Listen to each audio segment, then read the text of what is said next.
గోధుమ రవ్వ ఉప్మా కోసం 2 స్పూన్ల ఆయిల్, 1½ కప్పు గోధుమ రవ్వ వేసి కలుపుకుంటూ మీడియం ఫ్లేమ్ మీద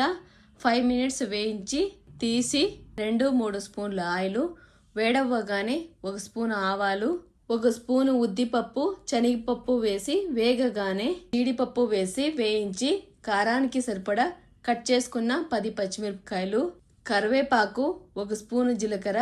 కట్ చేసుకున్న 1 కప్పు ఆనియన్ వేసి వేగగానే సన్న ముక్కలుగా కట్ చేసుకున్న 1 కప్పు బీన్స్, 1 కప్పు క్యారెట్ ముక్కలు వేసి 1 నిమిషం వేయించి కట్ చేసుకున్న 1 కప్పు టమాటో, అర్ధ స్పూన్ పసుపు, టేస్ట్కు తగినంత 1 స్పూన్ సాల్ట్ పొడి వేసి 1 నిమిషం వేయించి 5 కప్పులు వాటర్ వేసి వాటర్ బాయిల్ అవ్వగానే రవ్వ వేసి కలుపుకుంటూ స్లో ఫ్లేమ్లో మూత పెట్టి 5 మినిట్స్ మగ్గించి అర్ధ కప్పు కోకోనట్, కొత్తిమీర, అర్ధం నిమ్మకాయ రసం వేసి బాగా కలిపి సర్వ్ చేసుకుంటే